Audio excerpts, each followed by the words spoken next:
Entonces decíamos también la temperatura, la flotación, el efecto de Arquímedes, tiene poco efecto porque se compensa con la expansión lateral. Y bueno, la velocidad de los gases de combustión sí, por supuesto, aumenta por el efecto de Arquímedes. Bueno, acá por ejemplo tenemos unos resultados experimentales e inclusive superpuestos con algunos cálculos hechos con esta teoría. Acá estamos viendo precisamente este caso. Tenemos un chorro de metano en aire quieto y tenemos dos juegos de mediciones. Esta, la de arriba, está hecha a 1 centímetro, 1,2 centímetros de altura, y la de abajo está hecha a 5 centímetros de altura. Y acá hay muchas cosas interesantes para mirar, que aclaran también muchos conceptos. Vamos a ver, por ejemplo, esta gráfica. Decía que hay dos juegos de líneas. Las líneas enteras son las líneas calculadas por la teoría y las líneas de puntos son las experimentales. Tratemos de que no nos confundan, porque de todas maneras no son muy distintas. Entonces, ¿qué observamos? Esta es la distancia radial, la distancia en esta dirección, y este es el eje de la llama, ¿no? El eje vertical. Y observamos la ubicación de la llama luminosa a una cierta distancia. Para dentro de la llama luminosa tenemos combustible, que sobre el eje, por supuesto, tiene un máximo y va disminuyendo a medida que se acerca la llama. Más allá de la llama no hay combustible.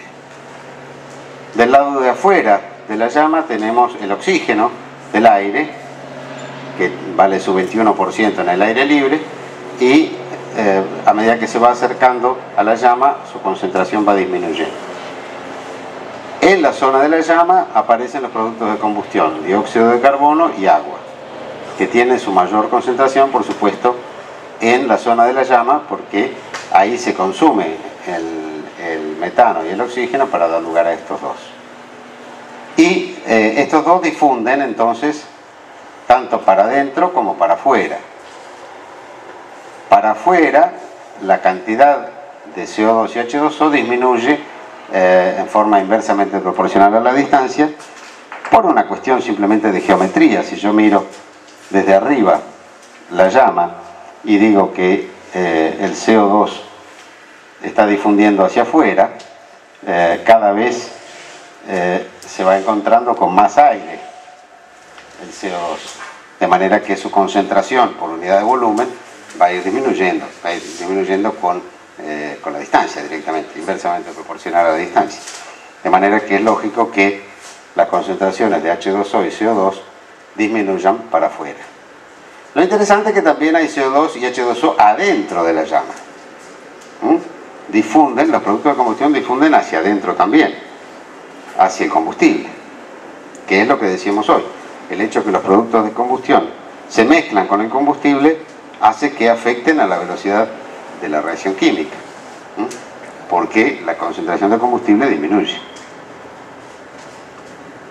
Y interesante notar que por lo menos experimentalmente hay oxígeno acá adentro. Algo del oxígeno alcanzó a difundir a través de la llama y llegó hasta el interior, hasta el eje. En cantidades muy pequeñas, pero hay. Y en esta zona, en la zona de máxima temperatura, es precisamente donde aparecen el monóxido de carbono y el hidrógeno libre. ¿Por qué? Por disociación del CO2 y el agua.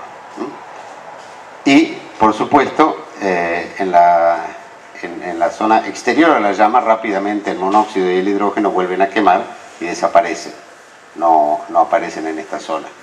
Pero adentro de la llama no hay mucho oxígeno que digamos, de manera que hay monóxido e hidrógeno dentro de la llama que no van a quemar, porque no hay oxígeno con el cual quemar, y van a quedar ahí.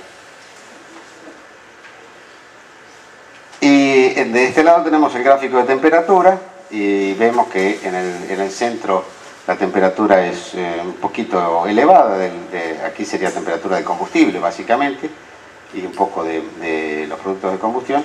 Es elevada debido a que a la radiación de la llama hacia adentro. La temperatura aumenta, alcanza un pico en la zona de llama y después disminuye hasta la temperatura del aire. El pico de la zona de llama no coincide con la ubicación de la llama luminosa, lo que nosotros llamamos la llama. ¿Por qué? Bueno, ya sabemos por qué. Porque para que haya luz tiene que haber carbón, y para que haya carbón tenemos que estar en una zona ligeramente rica.